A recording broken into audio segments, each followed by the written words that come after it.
අතින් අත වෙලී වෙරළේ තනි වුණු මොහොතේ ඈතකින් බලන්නේ නෙත් රැඳුණු මොහොතේ අතින් අත වෙලී වෙරළේ තනි වුණු මොහොතේ ඈතකින් බලන්නේ නෙත් රැඳුණු මොහොතේ සිත කැළඹුනේ ඇයි නොමදැරියේ ඒදාය මේ මෙදාය මට සිතා ගන්න නොවේ දැස පියාගත් කල මට ලැබෙන්නේ ඔබේ රුව ඈත කඳු කරින් එන නලගිනින්නේ ඔබේ හන දැස පියාගත් කල මට ලැබෙන්නේ ඔබේ රුව ඈත කඳු කරින් එන නලගිනින්නේ ඔබේ හන කුමාරියේ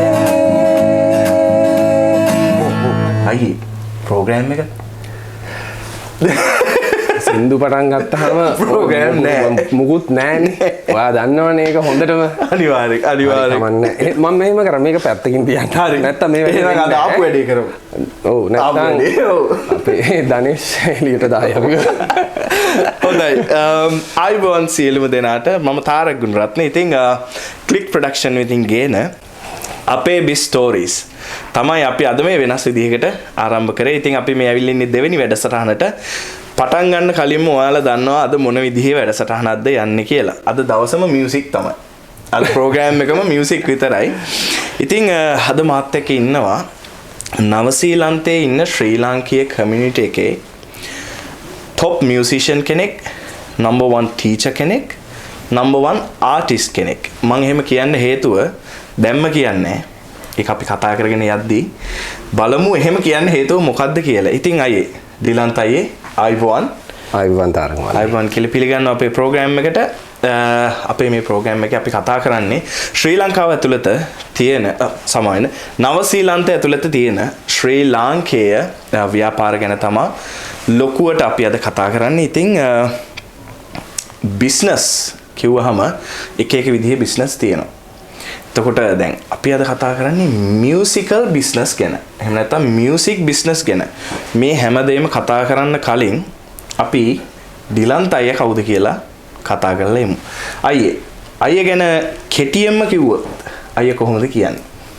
මුලින්ම මම කියනවා මම සංගීත ගුරුවරයෙක් නවසීලන්තේ හයි ස්කූල් මියුසික් ටීචර් තමයි මගේ ජොබ් එක. right. ඊට පස්සේ මම මියුසික් ප්‍රොඩියුසර් කෙනෙක්. ඒ වගේම සෙෂන් ආටිස්ට් කෙනෙක්. එතකොට මාව ඉන්ටර්නැෂනල් ආටිස්ට් ලගේ මේ ඉන්දියන් කමියුනිටි එකේම ඒ වගේම ශ්‍රී ලංකන්ස් of course හය කරනවා. ඒ වෙන කමියුනිටිස් වලින් හය කරනවා. අනිත් එක මියුසික් ප්‍රොඩියුසර් කියලා මම කිව්වා. ඉතින් ඊට අමතරව මම මගේම කියලා ස්ටුඩියෝ එකක් කරගෙන යනවා. මියුසික් ස්ටුඩියෝ එකක්. ඒත් එක්කම YouTube online tuition ඒ වගේ ගොඩක් දේවල් ඔන්ලයින් උත් කරන් යනවා. ඉතින් ඔය වගේ වැඩ ගොඩාක් කරන බොහොම බිසි කිව්වොත් හරියටම හරි. මේ වෙලාව දුන්නාම හැබැයි වෙලාවට ආවා number 1. ඒක මතක් කරන්නම ඕනේ. ඉතින් ඔය වගේ ගොඩක් දේවල් එක්ක තමයි අද අපි මේ වැඩසටහන කතා කරන්නේ. ඉතින් අයියේ අපි මම අයියට කෙටියෙන්ම කියන්නම්. අපි මේක අද අයියේ කතා කරන්නේ අයියා මෙහෙ ඇවිල්ලා මේ බිස්නස් එක ග්‍රෝ කරපු විදිහ ගැන තමයි අපි කතා කරන්නේ. එතකොට අය නවසීලන්තයට එන්නේ කොයි කාලෙද? 2012 මැයිවල තමයි මම නවසීලන්තයට ආවේ. එතකොට අයියා ආවේ ඒ කියන්නේ මියුසික් කරන්නමද නැත්නම් අයියාගේ වෙන පාත්වයකකින් තමයි නවසීලන්තයට ආවේ. හරි. හැබැයි ආපු ගමම මියුසික් ක්ලික් වුණා. ඒක සැනින්ම මියුසික් පටන් ගත්තා. මොකද මෙහෙට අත්‍තරම ෂොටේජ් එකක් තිබ්බා අපේ ශ්‍රී ලංකන් කමියුනිටි එකට. ඔව් ඒක හරි. එතකොට අයියාවා අය බැලුවා ආරයි. මෙහෙ මියුසික් කරන්න කෙනෙක් අවශ්‍යයි. ඒක නිසා හරි මම පටන් ගන්න.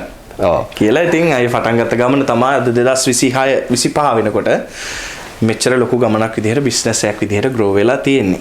ඉතින් අයියේ එතකොට දැන් අයියා මෙහෙ ඇවිල්ලා 2012 තමයි මියුසික් පටන් ගත්තේ. එතකොට පටන් ගන්නකොටම අයියට හිතුණාද මේක තමයි මම මගේ බිස්නස් එක විදිහට කරන්නේ කියලා? එහෙම නැත්නම් අයියට මොකක් හරි පටන් ගද්දිම මගේ ඒ අයිඩියා එක තිබුණා ඔළුවේ හැම වෙලේම. හේතුව තමයි passion කියන ඒ වචනේ හැම වෙලේම අපි යදලා ගන්න. passionate about you need to do අපි කරන්න ඕන හැම වෙලේම අපි passionate කරනවා. මොකද්ද අපේ passion එක කියලා identify කරන් ඉඳලා ඒක තුළ තමයි ජීවත් වෙන්න ඕන අපි. අනිවාර්යෙන්ම. එතකොට ඔය මල්ලි අහපු ප්‍රශ්නයට ඔව් මං දැනගත්තා නිව්සීලන්ත ඇවිල්ලත් මම කරන්නේ මේක තමයි හරියටම කියලා අනිත් වැඩ කටයුතු කරන අතරතුරම අනිවාර්යයෙන්ම ඉතින් ඒකට හොඳ උදාහරණ මම ප්‍රෝග්‍රෑම් එක මැදදී දෙන්නම්. එතකොට අයියේ අපි දැන් මෙහෙට ආපු ගැන කතා කරා. එතකොට අයියා ටීචින් වලට කොහොමද එන්ටර් වුනේ මෙහෙ නිව්සීලන්ත වලට ඇවිල්ලා? මොකද ලංකාවෙන් එන හැමෝටම මෙහෙ ටීචින් මෙහෙ නිව්සීලන්ත කමියුනිටි එකට එහෙම නැත්නම් මෙහෙ ඉන්න ළමයින්ට උගන්වන්න chance එක හම්බ වෙනවා බොහොම අඩුයි. ඒම හම්බෙන්න නම් ඔබ විශේෂ වෙන්න ඕන. එතකොට කොහොමද අයියා එතෙන්ට විශේෂ කෙනෙක් විදිහට ආවේ? හරි මම ටීචින් පටන් ගත්තේ මීට අවුරුදු 20කට විතර කලින්. හරි. හොඳයි. ඒතර ලංකාවේදී. ලංකාවේදී පටන් ගත්තේ මගේ ෆැමිලි බෑග්ග්‍රවුන්ඩ් එකම ටීචර්ස් ලයින් නේ. ඒ කියන්නේ අංකල්ලා ආන්ටිලා මට ඉන්න හැමෝම ලොකු තාත්තයි හැම දෙනාම ටීචර්ස්ලා. ඉතින් ඒ ටීචින් කියන එක ඇඟේම තියෙනවා. ඒක මට අලුත් දෙයක් නෙමෙයි. මල්ලි කියපු තැන දැන් ලංකාවේ ඉඳලා ආවයි කියලා ලංකාවේ ඉගෙනුවයි කියලා මෙහෙ ටීචර් කෙනෙක් වෙන්න බෑ. ඒක ඉලීගල්. එහෙම කරනවා නම්. ඒතර මෙහෙ ටීචර් කෙනෙක් වෙන්න නම් මෙහෙ ටීචින් ලයිසන්ස් තියෙන්න ඕන. ඉතින් ප්‍රවුඩ්ලි මම කියනවා ලංකාවේ කෙනෙක් හැටියට ලංකාවේ අදට ඉන්න එකම ටීචර් රෙජිස්ට්‍රේෂන් එක තියෙන ලීගල් රෙජිස්ට්‍රේෂන් එක තියෙන මියුසික් ටීචර් හැටියට මට රිප්‍රසන්ට් කරන්න පුළුවන් අපේ ලංකාව. මෙහෙ ඒක හරිම අමාරු දෙයක්. හේතුව තමයි ලොකු කම්පිටිෂන් එකක් තියෙනවා. මොකද මම ලංකාවේ ඉඳලා ඇවිල්ලා මෙහෙ උගන්වන්නේ ඔරියන්ටල් මියුසික් විතරක් නෙමෙයිනේ. ඒ කියන්නේ ශ්‍රී ලාංකීය සංගීතය විතරක් නෙමෙයි වෙස්ටර්න් මියුසික්. ඒතර මෙහෙ ඇවිල්ලා මම හැප්පෙන්න ඕන අපේ ඉන්න ලොකු තෝරුවරෙක් මෙහෙ ඉන්න කට්ටියත් එක්ක. ඉතින් ඔසී වල ඉඳලා මෙහෙ ඇවිල්ලා යුනිවර්සිටි ඒගොල්ලෝ හොඳ වයලිනිස්ලා හොඳ පියානිස්ලා ඒගොල්ලොත් එක්ක තමයි මට කම්පීට් කරන්න තිබ්බේ. ඉතින් ඒගොල්ලන්ගේ ලෙවල් එකට මේන්ටේන් කරගෙන අපේ ඒ ටැලන්ට්ස් ඒ ස්කිල්ස් පොලිෂ් කරලා ඊට පස්සේ තමයි ඒක අරන් ගිහිල්ලා ගවර්න්මන්ට් එක තියලා හේ මේ තමයි මම මේ තමයි මගේ ස්කිල්ස් ඔයාගේ ලයිසන් එක මට දෙන්න මෙහෙ ඉන්න ළමයින්ට ටීච් කරන්න. ඒගොල්ලෝ ඒක දෙන්න මරවනවා ඉතින් මරලා ගන්නවා. හැබැයි ඒක ඉම්පොසිබල් නෑ. ගොඩාක් ටීචර් කෙනෙක් කියන්නේ ලොකු මෙහෙමනේ රෙස්පොන්සිබිලිටි එකක් අනිවාර්යයෙන්ම. ජොබ්ස් තියෙනවානේ. එක ජොබ්ස් තියෙනවා. ඉතින් මේ ටීචර් කියන්නේ ડોක්ටර් කියන්නේ ඒත් එක්කම ඒ වගේ ලයිසන්ස් ගන්න තව ජොබ්ස් තියෙනවා. නැතු ඒක කරන්න බෑනේ. Practice licence. ඒ ප්‍රැක්ටිස් ලයිසන් එක ගන්න ඒගොල්ලෝ ස්කිල් එක කියන එක 100% බලනවා. අනිවාර්යයෙන් 100% බලනවා. ඉතින් එහෙම තමයි ඒක ඒ ස්කිල් එක දියුණු කරගෙන තමයි ඉතින් මේ තත්ත්වයට ඇවිල්ලා තියෙන්නේ. ඉතින් ටීච් කරන්නේ. මොකද next generation එක නේ හරියට හදන්න එපා නේ. හරියට හදන්න ඕන. ජෙනරේෂන් එක හරියට හැදුවේ නැත්තම් මොන වගේ රටක් අපි බිහි කරයිද දන්නේ නැහැ නිව්සීලන්ත. ඒක හරි. එතකොට අයියේ දැන් අයියේ කිව්වා වගේම මෙහෙ ඇවිල්ලා මියුසික් උගන්වනකොට අනිවාර්යෙන්ම පුදුම දක්ෂ මිනිස්සු මේ රටවල් වල ඉන්නවා. එතකොට එයාලත් එක්ක තමයි අයියට අයියගේ චැලෙන්ජ් එක තියෙන්නේ. එතකොට ඒකෙදී අයියට මොකක් හරි ඒ කියන්නේ මේක නම් හරිම අමාරුයි කියන තැනක් අයියට ආවද? ඒ කියන්නේ ලොකුම අයිය ගත්ත චැලෙන්ජ් එක මොකක්ද? හරිම අමාරුයි කියන තැනක් මට දැනිලා නැහැ අද වෙනතුරු. මම හිතන්නේ ඒක මට දැනුණත් මගේ පැෂන් එක කියන වචන මල්ලියා එනකොට ඒ තමුන් ආසදේ කරනකොට ඒ අමාරුව කොහොම හරි අභිබවා යනවා. අනිවාර්යයෙන් ඒක මගහැරිලාම යනවා. මගහැරලා යනවා. අන්න ඒකයි හරි ඉම්පෝටන්ට්. ඔයාගේම බිස්නස් එකක් කරනකොට ඒ බිස්නස් එක තව කෙනෙක් කරන පළියට නොකර ඔයාගේ හදවතින් ඔයා හැදිලා තියෙන මේ ලෝකෙට ඇවිල්ලා තියෙන මොනවද කරන්න. දැන් මල්ලි මන් දන්නවා මල්ලි born talented musician කෙනෙක්. ඔයාට sing කරන එක තුලින් ඔයාට කරන්න තියෙන ඔයාට අනිවාර්යයෙන්ම හොඳ ටීචර් කෙනෙක් වෙන්න පුළුවන් ඒ හැකියාවල් මන් දන්නවා. මම ඉස්සරහට නේද? ඔව් මේක එහෙට මෙහෙට යනවා මේ අහන ප්‍රශ්න වලට දෙන උත්තර. හැබැයි අය නිදහසේ උත්තර දෙන්න. පැෂන් එක තුලින් යනවා නම් කවදාවත් අභියෝග කියන එක ඉස්සරහා පරාජය වෙන්නේ නැහැ. අභියෝග කියන එක ජය ගන්න පුළුවන්. ඒක තමයි. right. එතකොට අය ටීචර් කෙනෙක් විදිහට මේ ලයිසන්ස් එක අරගෙන ලීගලි මෙහි පටන් ගන්නවා අයගේ ටීචින් කරියර් එක. yes. එතකොට අයගේ මියුසික් කරියර් එක කොහොමද අය මෙහි පටන් ගන්න? ඒ කියන්නේ අපි හිතුවොත් මොන වගේ ටර්නින් පොයින්ට් එකක්ද අයියට ආවේ? හරි මම නිව්සීලන්ඩ් වලට ආපු ගමන්ම එක පාරම මට කෝල්ස් ආවා. එක පාරම ආවා. හේතුව තමයි මල්ලි මම ලංකාවේ රෙපියුටේෂන් එකක් හැදුවා. ඒ කාලේ මම ලංකාව වටේ ගිහිල්ලා සෙරන්ඩිබ් කියලා බෑන්ඩ් එකක් තිබ්බා. කොළඹ තිබ්බා මැජෙස්ටි කියලා බෑන්ඩ් එක. එතකොට කොළඹ කමියුනිටි එකට මම මැජෙස්ටි කියන බෑන්ඩ් එක through ප්ලේ කරනවා. ඒත් එක්කම අනිත් ඒ කියන්නේ කොළඹ ආවට තියෙන නිගම්බු චිලාව් සෙරන්ඩිබ් කියන බෑන්ඩ් එකේ ලීඩර් මම. මම ආටිස්ට්ලාට ගොඩාක් බැක් කරලා ඒ උණුසුම තියෙනකොටම තමයි ආවේ. අනිත් එක තමයි මම ITN එකේ ගොඩක් ප්‍රෝග්‍රෑම්ස් කරා. ITN රන්තරු කියලා බෑන්ඩ් ෂෝ එකක් ගියා. එතකොට ඒකෙන් මට All Island Best Guitarist කියන award එක හම්බුණා. ඒ අවුරුදු දෙකක් ඇතුළත තමයි මම මෙහෙට මයිග්‍රේට් වුණා. මම හිතන්නේ 3-4ක් ඇති මයිග්‍රේට් වුණේ. ඒතකොට ඒ උණුසුම තියෙනවා. ඒතර ඒක කට කතාවට යනවා ඔන්න හොඳ මියුසිෂියන් කෙනෙක් ඇවිල්ලා ඉන්නවා කියලා. ඊට පස්සේ ඇවිල්ලා මම මාසයක්වත් යන්න හම්බුන්නේ නැහැ. ඔන්න සුනිල් එදිරිසිංහ මහත්මයාගේ ෂෝ එකේ වයලින් ප්ලේ කරා. හරියනම්. එතනින් තමයි ඔන්න ආරම්භය ආවේ. එතනින් තමයි කෙලිම දැනගත්තා හරි මෙහෙම කෙනෙක් ඉන්නවා. ඔව්. එහෙනම් අපි බලමු ඉස්සරහට මොනවද කරන්නේ. රයිට්.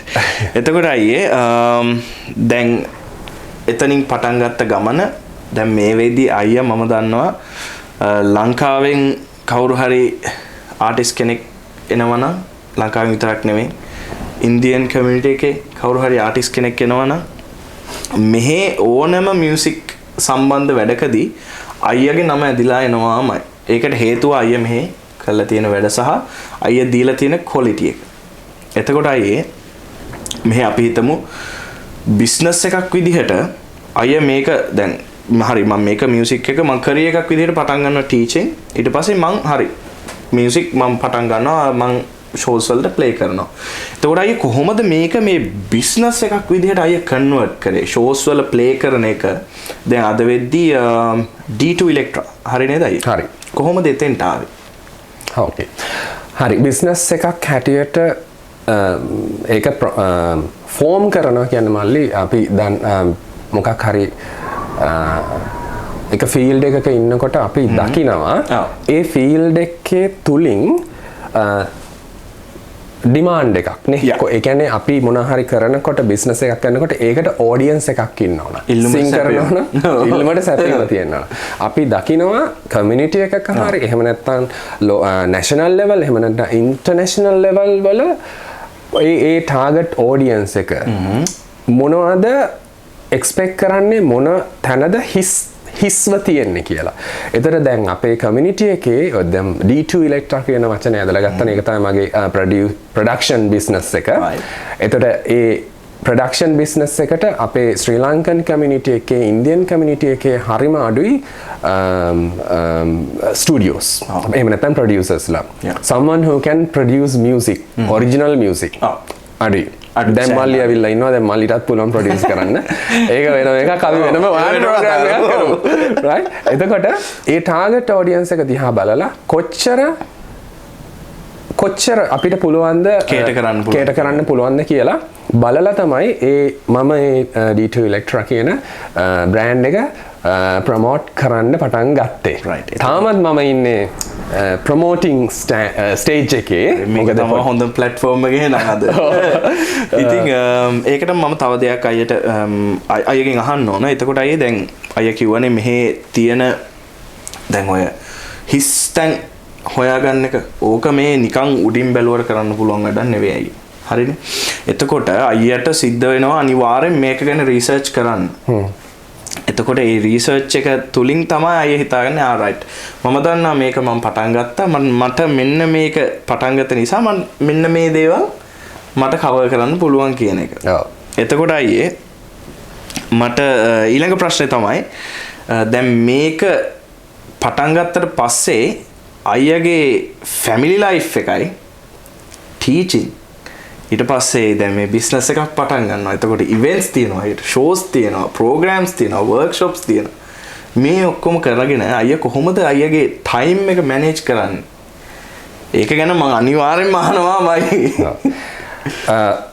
ටයිම් මැනේජ්මන්ට් ගැන මම ඇත්තටම ෆලෝ කරනවා ගොඩක් ඒක අපි කරන්න ඕන දෙයක් අපි කිමුකෝ මොනවා හරි තමුන්ගේ දෙයක් බිස්නස් එකක් හෝ තමුන්ගේ ස්කිල් එකක් හෝ තමුන් මොකක් හරි ජොබ් එකක් හරි කරනවා නම් අපි කාව හරි අපිට වැඩිය උඩින් ඉන්න කෙනෙක්ව ෆලෝ කරන්න ඕන. ඉතින් මම නම් කියන්නේ මෙතන හරි ඒ වගේම තමුන්ට රෝල් මොඩල් එකක් තියාගන්න කියලා මම කියනවා ඔයා ටයිම් මැනේජ්මන්ට් එක ගැන කියනකොට මොකද අපි මෙහෙම හරි මම පැය 6ක් නිදා ගන්නවා එහෙම නැත්නම් පැය 4ක් නිදා ගන්නවා මම මේ දේ මෙහෙම කරනවා මෙහෙම කරනවා කියලා අපි ලයිස්ට්ුවක් ලියා ගන්නවා කියමුකෝ. හරි මම කියන්නේ මගේ ටයිම් එක මම නින්ද අඩු කරගෙන තමයි මැනේජ් කරගන්නේ. හරි නින්දත් අවශ්‍ය ප්‍රමාණයට ගන්නවා. මොකද නිදි මරන්න වෙනවා මියුසිෂියන් කෙනෙක් වුණාම ගොඩක්. නම්බර් 1. ඔයා හොඳටම දන්නවා. අනිවාර්යයෙන්. හරිද? ඒතරේ ටයිම් මැනේජ්මන්ට් එක අනිවාර්යයෙන්ම මාව මොටිවේට් කරගන්න මට වැඩිය කවුද කියන්නේ උගත්තුද කියන්නේ එහෙම නැත්නම් උඩින් ඉන්න කට්ටියද ඔය අපි කියමු හරි ඊට වඩා අපි ගත්තොත් අපි හිතමුකෝ අපි ඉන්නේ B කියලා අපි ඒ කාණ්ඩේ කියලා ගමුකෝ ඒ කාණ්ඩෙන් මම ඇත්තටම මොටිවේට් වෙනවා ඒ එනර්ජි එක අරගෙන අවශ්‍ය ප්‍රමාණයට හෙල්ති ඉඳත් එපා ඒ ප්‍රමාණයට නින්ද දීලා ඒ ප්‍රමාණයට විවේකය දීලා මම සිංගල් හරි ඉතින් මට ෆැමිලි එකක් මේන්ටේන් කරන්න බෑ හැබැයි මාව තමයි මේන්ටේන් කරන්නේ මම ඉතින් ගෙදර වැඩ කරගන්න ඕන මම ඒ දේවල් වලට කාලෙ වෙන් කරලා දීලා අර කියන විදිහට පිළිවෙලට කාව හරි ෆලෝ කරලා හැම වෙලේම ඒ විදිහට තමයි මම මැනේජ් කරගෙන යන්නේ ටයිම් එක අනිවාර්යයෙන් එතකොට ප්‍රොඩියුසර් කෙනෙක් වෙනකොට මියුසික් ප්‍රොඩියුසර් කෙනෙක් වෙනකොට විශේෂයෙන්ම කාලය අනිවාර්යෙන් ඕන. මොකද හිතන්නම් වාලේ සින්දු කරන්න අමාරුයි. ඒකට අපේ හිතන විදිහ, අපි කල්පනා කරන විදිහ, අපි කන බොන දේවල් පවා ඇත්තට මේවා ඒ කියන්නේ පුෂ් එකක් තියෙනවා මේ දේවල් වලින්. එතකොට මේ හැමදේම එක තමයි අපේ කලාත්මක අපි හිතන පතන විදිහ දේවල් එක තමයි අපිට දෙයක් ලියනවා නම් දෙයක් මොකක් හරි අපි හිතමුකෝ මියුසික් පීස් එකක් ලියනවා නම් එහෙම නැත්නම් ලිරික්ස් ලියනවා නම් ඒකට ඔළුව නිදහස් වෙන්න ඕනේ. ඉතින් අයියා කියපු කතාව හරියටම හරි. ඒ ටයිම් එක ඒ නිදා ගන්න වෙලාවෙන් හරි ඒ ටයිම් එක අයියා මැනේජ් කරේ නැත්නම් ඉතින් එහාට ඔක්කොම ඒකාකාරී වෙනවා.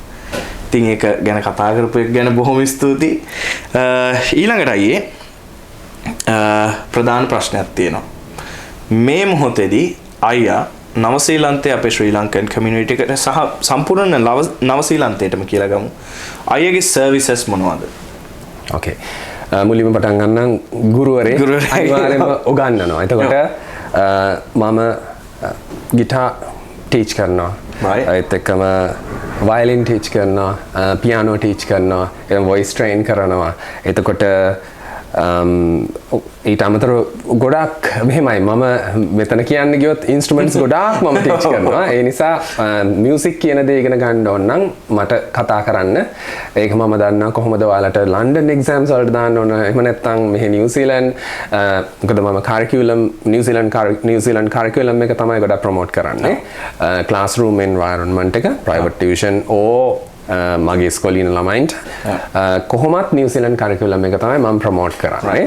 හැබැයි ඔයාලට ඔයාගේ අපි කියමුකෝ දැන් මේක බලන්න දෙමව්පියෝ කියලා ඔයාලගේ දරුවන්ට මේ මියුසික් කියන දේ හරි විදිහට උගන්වන්න ඕන නම් මට කෝල් එකක් දෙන්න පුළුවන්. ඒක මට කරලා දෙන්න පුළුවන් ඔයාලට. ඒත් එක්කම සෙෂන් මියුසිෂියන්. එතන මමත් සෙෂන් මියුසිෂියන් කෙනෙක් හැටියට, ගිටාරිස්ට් කෙනෙක් හැටියට, කීබෝඩිස්ට් කෙනෙක් හැටියට බර්ත්ඩේ පාටිස් වල වෙඩින්ස් වල එහෙම නැත්නම් මටම කියලා බෑන්ඩ් එකක් තියෙනවා. ඒක නැත්නම් අපි කතා කරමුයි. ඒක පොඩ්ඩක් හැංගුණා නේ ඉස්සෙල්ලා. ඒක අනිවාර්යයෙන්ම කතා කරන්න ඕන. ඉතින් නවසීලන්තේ මේ පරණම ජේෂ්ඨතම බෑන්ඩ් එක තමයි ඩ්‍රැගන්ස් බෑන්ඩ් එක. ඉතින් මම මේක පටන් ගත්තේ 2013 වගේ. ඇවිල්ලා අවුරුද්දයි. වීසා ප්‍රශ්න මොනවත් ඒවා හිතන්නේ අපිට වැඩක් නැහැ. බෑන්ඩ් එක පටන් මුකුත් වැඩක් නැහැ. ගන්න තියෙන ඔක්කොම ඉක්විප්මන්ට්ස් ගත්තා. ඒ කාලේ මට උදව් කරපු කට්ටියත් හිටියා. ඉන්වෙස්ට් කරන්නේ ස්පීකර්ස් වලට, ගිටාර්ස් වලට, කීබෝඩ්ස් වලට එහෙම තමයි. අරගෙන පටන් ගත්තා. ඉතින් අද හොඳ තත්ත්වයක ඉන්නවා. ඒ බෑන්ඩ් එක ශ්‍රී ලංකන්ස්ලා විතරක් නෙමෙයි මේකේ ප්ලේ කරනවා. ඉන්දියන්, ස්වීජි ඉන්දියන් හොඳ පර්ෆෝමර්ස්ලා හොඳම performance. I think ඕනම තලයක ඉන්න ආටිස්ට් කෙනෙක්ට බෑක් කරන්න පුළුවන් තත්ත්වයක ඉන්න බෑන්ඩ් එකක් තමයි.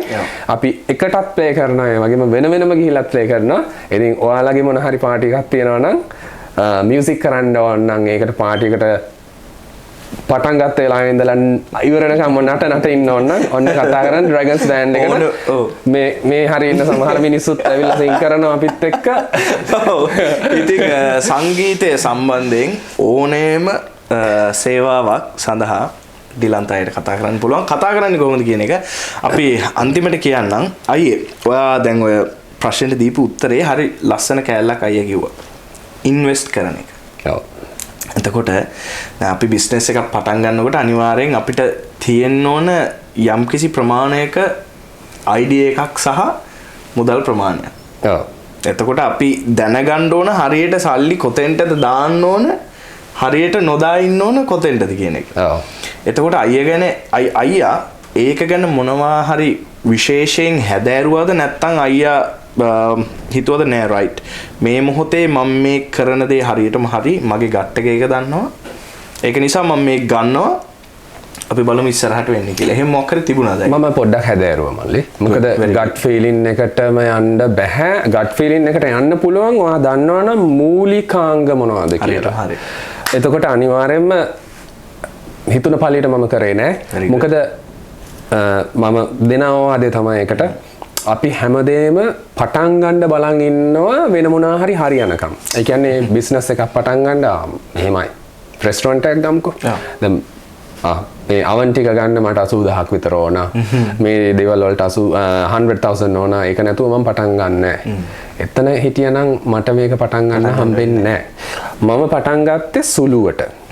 කොහොමද 20 දෙනෙක් 30 දෙනෙක් ඉන්න පාටි එකක් මොන විදිහටද මම කොයි වගේ ස්පීකර්ස්ද මට ඕන කොයි වගේ මයික්‍රොෆෝන්ස් යූස් කරන්න ඕන ඩ්‍රම්ස් ගිටාර්ස් ඒ දේවල් ඇද්ද ඇති දේ මොනවද ඒ ඇති දේට ඉන්වෙස්ට් කරලා එතනින් අරගෙන ඒ එන කෑෂ් ෆ්ලෝ එකට අනුව තමයි ඉන්වෙස්ට් කරන්න යන්නේ අපිට එනවනම් බිස්නස් දිගට එනවනම් වැරදුනොත් ඒක නතර කරන්න ඒක ප්‍රශ්නයක් නෑ හැබැයි try කරන්න පොඩිම දෙයින් පටන් ගන්න එතකොට මල්ලිගේ මං හිතන්නේ ප්‍රශ්නෙට උත්තරේ ලැබුණා 100ක් හම්බුණා අනිවාර්යෙන්ම study it then go for the gut feeling that's okay හරි එතකොට මේ නෑ ඒක පැහැදිලි ප්‍රතිඵලයි මේ වෙදි තියෙනවා ඒකයි මට කියන්න ඕනුනේ මොකද නවසීලන්තේ ඉන්න පරණම ශ්‍රී ලාංකේය සංගීත කණ්ඩායම එහෙම නැත්නම් බෑන්ඩ් එක උනාට විතරක් ඔයාට වැඩෙන්නේ නැහැ ඔයාගේ වැඩ හරියට තියෙනවා ඒ ක්වොලිටි එක මේන්ටේන් වෙන්න ඕනේ ඉතින් ඒ ක්වොලිටි එක මේන්ටේන් වෙච්ච හින්දා තමයි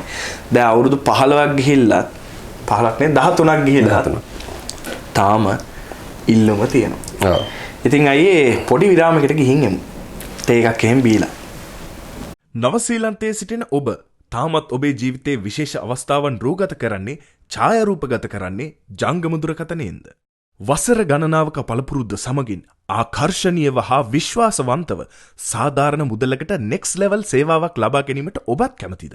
වීඩියෝග්‍රැෆි, photography, video commercial, social media post ඇතුළු බොහෝ සේවාවන් එකම තැනකින් කර ගැනීමට දැන්ම අමතන්න. Click production 022 39 21 099. හරි පොඩි විරාමයකින් පස්සේ අපි ආයේ එකතු වෙලා ඉන්නේ අපේ බිස් ස්ටෝරීස් අපේ ව්‍යාපාර ගැන ලොකුවට කතා කරන වැඩසටහනත් එක්ක. ඉතින් අයියේ අපි කතා කරා D2 Electra ගැන. එතකොට දැන් අයියට අයියගෙම කියලා ස්ටුඩියෝ එකක් තියෙනවා. මේක ඇතුලේ කොහොමද අයියේ වැඩ කටයුතු මොන වගේ දේවල්ද අයියා කරන්නේ? ඕකේ මම එකටම කියන්නම් කොහොමද මේක ස්ටුඩියෝ එකක් කියනකොට අනිත් ස්ටුඩියෝස් වලින් වෙනස් වෙන්නේ කියන එක. හරි. එතකොට දැන් අපි කතා කරුවා මගේ ස්කිල්ස් ගැන ආයම්තුෙන් කියන්න ඕනේ අපි. එතකොට ස්ටුඩියෝ එකක් කියන්නේ ටිපිකලි ඔයා රෙකෝඩ් කරන්න වොයිස් රෙකෝඩ් කරන්න හෝ එහෙම නැත්නම් ඉන්ස්ට්‍රුමන්ට් එකක් රෙකෝඩ් කරන්න යනවා. ඔයාට පැය ගාණක් දෙනවා ඒක කරන්න. ඔයා කිව්වා ට්‍රැක්ස් 4ක් කිව්වා ගියා. ඒකයි. කොහොමද මගේ ස්ටුඩියෝ එක වෙනස් වෙන්නේ? අපි කියමුකෝ තාරක මල්ලි යනවා කියලා මල් ළඟට. ඇවරේජ් සිංගර් කෙනෙක් කියමුකෝ. assuming හරි. ඔයා exceptional. හරි. එතකොට ඇවරේජ් සිංගර් කෙනෙක් කියනවා. හැමෝම ආසයි තමුන්ගේ සින්දුවක් කරන්න. එහෙම නැත්නම් කවර් සෝං එකක් කරන්න. හැබැයි බයයි. හරියද හරියට කියයිද? ඒක හැම වෙලේම තියෙනවා. හැබැයි මල් ළඟට ආවහම මගේ ස්ටුඩියෝ එකේදී ඒ බය කියන එක නැති වෙනවා. හේතුව තමයි මම trained teacher කෙනෙක්. එතකොට මම දන්නා voice techniques හදන්නේ කොහොමද. හරි? පැති දෙකක් තියෙනවා. එකක් digitally මට හදන්න පුළුවන් ඔයාලගේ voice එක. වැරදියට කියනවා නම් ඒක හදන්න පුළුවන්. දෙවෙනිව තමයි most important හරි technique එක ඔයාලට කියලා දීලා ඒ විදිහට sync කරවලා pro විදිහට record කරන්න පුළුවන්. right? එතකොට මම ඒකටම පොඩි දෙයක් එකතු කරන්නම් අයියේ. දැන් post production වලින් ඕනම කෙනෙකුට සින්දු කියන්න පුළුවන්. ඔව්. හැබැයි හරියට සින්දු කියන්න පුළුවන් වුණොත් ඔයා post production එකට මහන්සි වෙන්න ඕනේ නැහැ. නෑ. එතන හදන එක තමයි අයියා ඔය කියන්නේ. හරි නේද අයියේ? හරියටම හරි. ඔව්. okay. එතකොට දැන් අපි හිතමුකෝ අයියේ දැන් කෙනෙක් කෙනවා සමහර වෙලාවට ඇත්තටම මේ දැන් ඔය ස්ටුඩියෝස් වලට ගියපුවම මටත් මුල් කාලේ එක තිබුණා බයයි. මොකද වෙලාවක් දීලා තියෙනවා. that's number 1. එතකොට ඒ වෙලාව ඇතුළත අනිවාර්යෙන් කියන්නත් ඕනේ. ඔව්. එතකොට බය වුණාට පස්සේ දැන් කියන්න ඕන විදිහට කියවෙන්නෙත් නැහැ. ඔව්. එතකොට අයියා එයාලට එහෙම ෆ්‍රීඩම් එක දෙනවද? නෑ ඒක ගැන හිතන්න එපා කියලා අයියා මොකක් හරි කියන්නේ අයියගේ තියෙනවද මොකක් හරි වැඩපිළිවෙලක්? දැන් අපි හිතමු අලුතෙන්ම කෙනෙක් එනවා අයියා ගාවට මේ සින්දුවක් කරගෙන. එතකොට කොහොමද අයියේ මේ වැඩ ටික වෙන්නේ? මම මල්ලිගෙන් ප්‍රශ්නයක් අහන්න. සමහර ගුරුවරු ළඟට වා ගියාම පුදුම බයක් තියෙන ප්‍රශ්නයක්. සමහර ගුරුවරු ළඟට වා ගියාම ඔයාට දැනෙනවා නියමයි නෙමෙයි මේක දැනෙනවා මාර කම්ෆර්ටබල් නේ. අන්නේ වයිබ් එක ක්‍රියේට් කරන්න දන්නවා නම් මම වෘත්තිමය ගුරුවරේ. ළමයි දහස් ගානකට මම උගන්වනවා. ඇඩල්ට්ස්ලාත් ඉන්නවා. එතකොට ඒ වයිබ් එක මට ක්‍රියේට් කරන්න පුළුවන්. මම ඒක අනිවාර්යයෙන්ම ක්‍රියේට් කරනවා. එතකොට මේක මේ one cut 1 minute off එහෙම එකක් නෙවෙයි. එතකොට unlimited. එතකොට ක්‍රියේට් කරනවා අනිවාර්යයෙන්ම වයිබ් එක.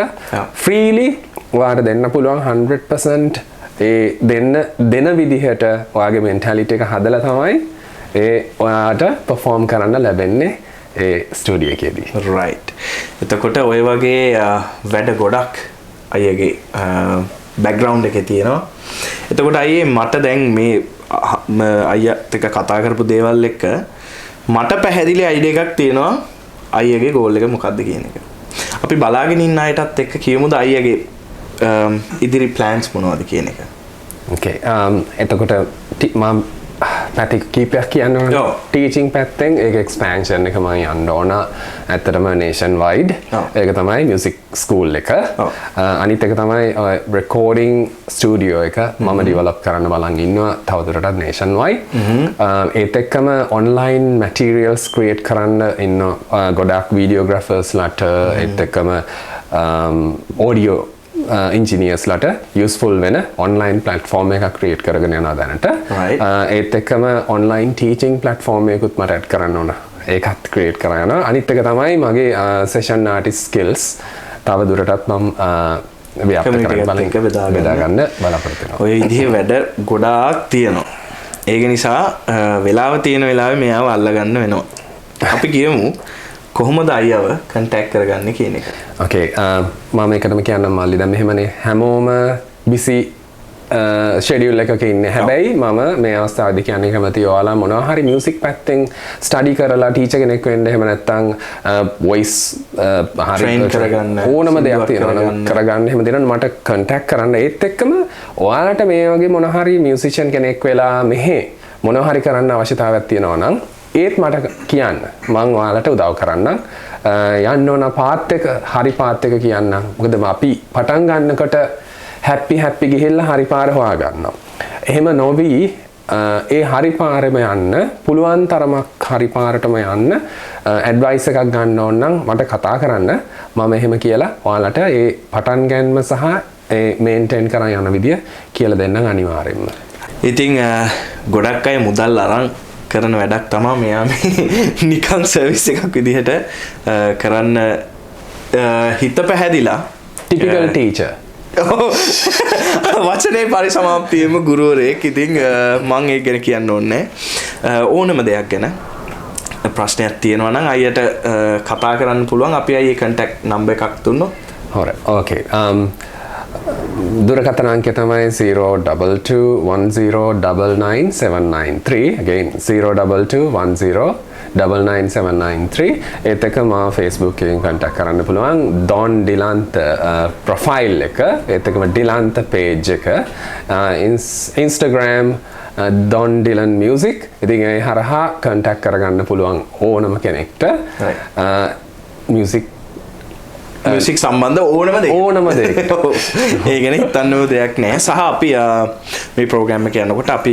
අයගේ ලින්ක්ස් ටික ඔක්කොම අපි මේකත් එක්කම අපි දෙනවා ඒ නිසා ඒ ගැන සැකයක් තියාගන්න ඕනේ නෑ ඊට පස්සේ අයියේ මම එනවා තව වෙනස් පැත්තකට දැන් අපි මියුසික් බිස්නස් ගැනනේ මෙච්චරලා කතා කරේ දැන් පහුගිය අවුරුදු ගාන ඇතුළත මම හිතන්නේ අයියලා ආපු කාලෙට වැඩිය ලංකාවෙන් නවසීලන්තයට ලොකු පිරිසක් ඇවිල්ලා ඉන්නවා. ඒ ඇවිල්ලා ඉන්න පිරිස කොහොම ටැලන්ට්ස් තියන අයද කොහොම අයිඩියාස් තියන අයද කියන එක අපි දන්නේ නැහැ. එතකොට කෙනෙක් මේ ප්‍රෝග්‍රෑම් එක බලනවා නම් ෆ්‍රෙෂ්ලි ආපු එක්කෙනෙක් අලුතෙන් බිස්නස් එකක් පටන් ගන්න, තමන්ගේම දෙයක් පටන් ගන්න.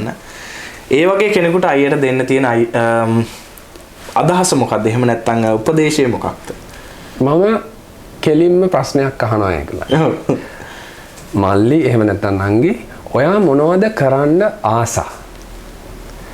ඔයා මොනවද කරන්න ආසා? ලියන්න ආස කරන දේවල් 3ක්. ඊට පස්සේ ආස කරන දේවල් 3 අතරේ ඔයා graph එකක් ගහගෙන යන්න ඒ තුලින් ඔයාට යන්න පුළුවන් පැති මොනවද? අන්න ඒ තුනෙන් ඔයා එකක් හෝ දෙකක් තෝරගෙන පටන් අරගෙන බලන්න. වැටෙන්න, නැගිටින්න, හරි ගියේ නැත්නම් ඊළඟ එකට යන්න. ඒක පටන් අරගෙන බලන්න. එතනින් නැගිටලා යන්න පුළුවන් දුරක් යන්න. එච්චර තමයි කියන්න තියෙන්නේ. ඒත් එක්කම ගද්දි අපි එක්කම ක්ලික් දනේෂ් අනිවාර්යයෙන් ඉන්නවා තාරක. මේ ප්‍රෝග්‍රෑම් එකට තව ගොඩක් කට්ටිය එනවා. ඒගොල්ලෝ මම හදවතින්ම දන්න මම හදවතින්ම කියන්නේ හැම දෙනාම මේ කිසිම ෆයිනෑන්ෂල් කියන්නේ ෆයිනෑන්ෂලි වාසියක් බලා නොබලා උදව් කරන්න බලාපොරොත්තුෙන් ඉන්නවා කියන එක මම දන්නවා. ඒගොල්ලන්ටත් කතා කරලා බලන්න අනිත් අයගේ ප්‍රෝග්‍රෑම්ස් ටික බලන්න මේ ක්ලික් මේ වැඩසටහනේ මම හිතන්නේ ඔයාලා කවුද කියන එක හොයාගන්න පුළුවන්. ඊට පස්සේ ඔයාලට පටන් ගන්න පුළුවන්. ඔයාලා තුලින් ඒ එන ප්‍රොඩක්ටිවිටි එක 100% රීච් කරන්න පුළුවන් ෆීල්ඩ් එක. ඔව්. ඉතින් අයියා කිව්වා වගේ මේක මේ පැෂන් එකත් එක්ක පටන් ගත්ත වැඩක් තමයි මේ අල්ටිමේට් ගෝල් එකක් විදිහට දැන් මෙතෙන්ට ඇවිල්ලා බිස්නස් එකක් විදිහට මෙහි අයියා මේ කරගෙන යන්නේ. එතකොට අයියේ දැන් මේ වැඩසටහනේ අන්තිමම කොටසට ඇවිල්ලා ඉන්නේ. එහෙනම් මේක ගන්න. ඒක ඊට පස්සේ. දැන් අපේ මේ ක්ලික් ප්‍රොඩක්ෂන් එකේ අපේ දනේෂ් අයියා මේ අයිඩියා එක මට දෙනකොට මම එක පයින්ම කැමති වුණා හේතුව අයියා කිව්වා වගේ මට අයිලා එක කතා කරලා ගන්න දේවල් ගොඩක් තියෙනවා. that's number 1. ඒ කියන්නේ මේක පෞද්ගලිකව මම දේවල් ඉගෙන ගන්න ප්‍රෝග්‍රෑම් එකක්. ඒක නිසා බොහොම ස්තුතියි අයියාගේ උපදේශයට සහ මේ ප්‍රෝග්‍රෑම් එක පටන් ගත්ත එකට දනේෂ් අයියට. අයියා මොකද හිතන්නේ මේ ප්‍රෝග්‍රෑම් එක ගැන? මම හිතන්නේ හරිම රයා කල යුතුයම දෙයක් තමයි මේ ඔයාලා එකතු වෙලා කරන්නේ දනේෂ් ඒ වගේම තාරුක. ඒක පුදුමාකාර රිවෝඩි. මම හැම ටීචර් කෙනෙක් හැටියට මම මේ වගේ තවත් පරපුරකට දැනුම බෙදෙන දේවල් වලට හිසනම ආචාර කරන පුද්ගලයෙක්. ඒක වටිනාකමක් කියන්න බැරි තරම් දෙයක්. ඔයාලට ගොඩාක් මට කියන්න තියෙන ඔයාලට ගොඩාක් අභියෝගයි. අනිවාර්යයෙන්. හොඳ දෙයක් කරනකොට යම් කෙනෙක් කිව්වා පළ ඇති ගස් වලට තමයි වවුලන් වසන්නේ. අනිවාර්යයෙන්. හරි. එතකොට ඔයාලට මේක කරන්න ගොඩාක් අමාරු වෙයි ඉස්සරහට. හැබැයි අමතක කරන්න එපා මේකෙන් අපි කියමු මේකෙන් ෆයිනෑන්ෂලිත් නෑනේ දෙයක්. ඇත්ත කතාව වාසියක් නෑ. මේක ඇත්තටම ඔන්ලයින් ෆ්‍රී ගන්න ඇඩ්වයිස් ගන්න පුළුවන්. ඔව්. ඉතින් මේක මම හිතන්නේ මේකට මිලක් නියම කරන්න බෑ. මිලක් දෙනවා නම් මිලියන ගණන් වලින් තමයි දෙන්න වෙන්නේ. ඉතින් ඒ ගැන හිතලා මේ කරන දේ පුදුමාකාර දෙයක්. ඔයාලට හිතුනොත් අපෝ හරි අමාරුයි වැඩේ කියලා ඒ මම කියපු දේ ගැනවත් අඩුම තරමේ හිතන්න මේකට මිලක් නැහැ. ගන්නවා නම් මිලියන ගණන් වලින් ගන්න වෙනවා. එහෙම හිතලා හරි කන්ටිනියු කරන් යන්න. හැබැයි ඔයාලට කන්ටිනියු කරන්න ඕනම උදව්වක් ඕනම වෙලාවක දෙන්න ගේන් මම කියන්නේ මෙතනට එන හැම කතා කරන්න යන හැම කෙනාම ඔයාලා පසුපසින් ඉන්නවා. ඕනම වෙලාවක ඕනම උදව්වක් දෙන්න. අනිවාර්යෙන්. බොහොම ස්තුතියි. ඉතින් ඒ වචන ටිකයි අපිට සෑහෙන වටිනවා. මොකද අපි මේක ෆ්‍රෙෂ් කන්සෙප්ට් එකකට ෆ්‍රෙෂ්ලි ස්ටාර්ට් කරපු වැඩක්. ඉතින් ඇත්තටම හදවතින්ම බොහොම ස්තුතියි මේ වචන ටිකට. සහ දැන් මේ අන්තිම හරියේ අපි ඇවිල්ලා ඉන්නේ. ඉතින් අද වැඩසටහනට අපි ගත්තේ අපේ ඩොන් දිලන්ත අයියව මියුසික් ගැන නිව්සීලන්ඩ් වල තියෙන ඕනම ප්‍රශ්නයකට ඕනම උපදේශයකට හරියනම මිනිස්සයා. මම එහෙම කිව්වොත් හරි නේද? හරි. right. එහෙමනම් අද දවසට අපි දැන් මේ වැඩසටහන ඉවර කරන්න තමයි ලෑස්ති වෙලා ඉන්නේ. ඉතින් බොහොම ස්තුතියි අයියා අපිත් එක්ක එකතු වුණාට. මේ වැඩසටහන ඔයාලට බලන්න පුළුවන් YouTube එකේ සහ අපේ Facebook එකේ මේ හැම දෙයකින්ම ඔයාලට බලා ගන්න පුළුවන්. එහෙම නැත්නම් අපිත් එක්ක මේ එන guest lover contact කරගන්න පුළුවන්. ඒකට හැමදේම අපි හදලා තියෙන්නේ. ඉතින් අපේ YouTube channel එක සහ Facebook එක follow කරන්න, subscribe කරන්න. මේ වගේ interesting එහෙම නැත්නම් special මේ අපිට විතරක් නෙවෙයි සම්පූර්ණ community එකටම විශේෂ පුද්ගලයෝ ගොඩක් අපි ඉස්සරහට මේ වැඩසටහන තුලින් අරගෙන එන්න බලාපොරොත්තු වෙමින් ඉන්නවා. ඉතින් අද දවසට අපි අපේ බිස්ටෝරි එක ඉවර කරන්න තමයි සූදානමින් ඉන්නේ.